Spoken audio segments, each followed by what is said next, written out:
How do I avoid making mistakes in my CV? This is one of the questions that job seekers find themselves asking whenever they are tasked with applying or sending an application for a job.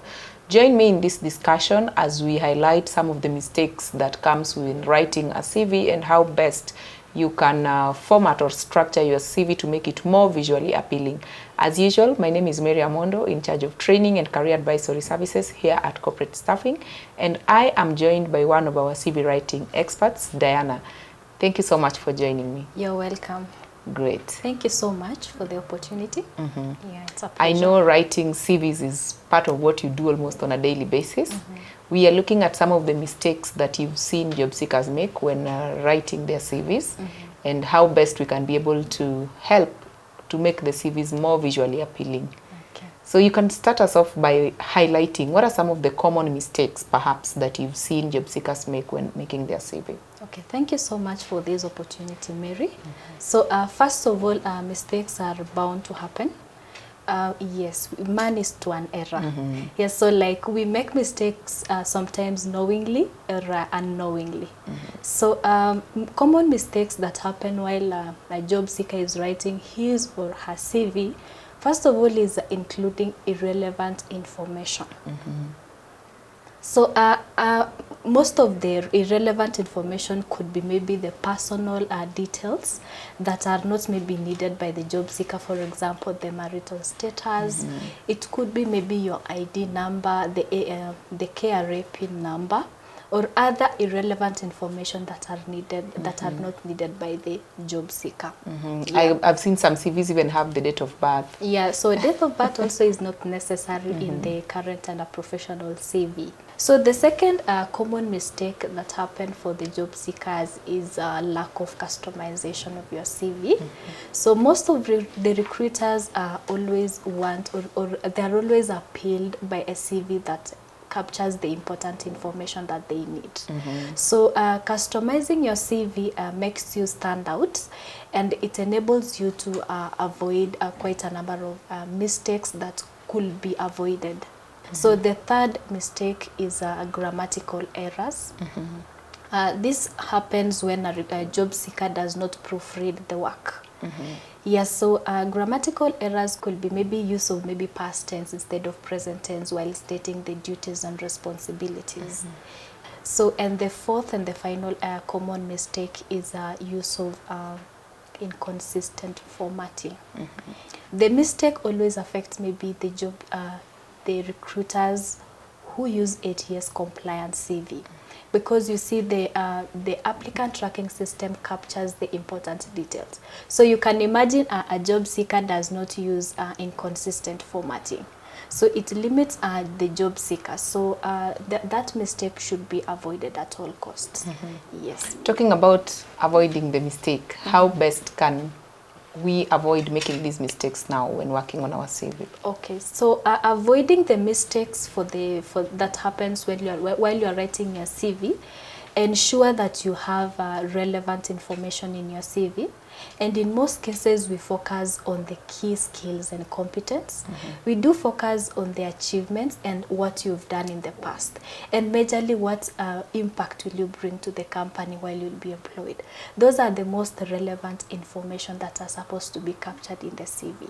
So the second thing is to ensure you always customize your CV with the job advert that is given by the recruiter. Yeah, so to avoid lack of customization. Yeah, so and the third one is to ensure that you always proofread your work. Ensure you always avoid mistakes with the grammar.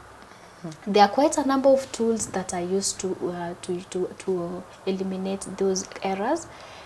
Among them is Grammarly, commonly used by most of the scholars. Yes, so you use Grammarly to proofread your work and to avoid all the mistakes that could happen in your CV. Yeah, and also the fourth and the most important thing in your CV is to use the right format. Use a format that flows well from head to toe. Yeah, so I've seen on most CVs when talk about the formatting, sometimes you're looking for the skills that this candidate has or this applicant has, and it's not appearing anywhere, even on the first page of the CV. I know it can be quite a challenge when that CV is being passed through the ATS. Yeah, so it is important to have each section having its information and stated clearly and concisely. Yeah, so that when a recruiter is reading your CV, all the information are clear and they are easy to understand. Yeah, and also recruiter won't have to struggle to know who you are as a professional and the job that suits you at that particular time. Yeah. Now, I want to make my CV clear, concise, and more visually appealing to any recruiter. Yeah. Can you maybe highlight some of the best practices for structuring and formatting the CV? Okay, so the first one is to ensure you use a consistent bulletin. Using a consistent bulletin is very important. So you have a consistent bulletin from head to toe. And also avoid use of paragraphs, because like for example, like it's so tiring reading a paragraph than reading the points. Yes, that is the first point.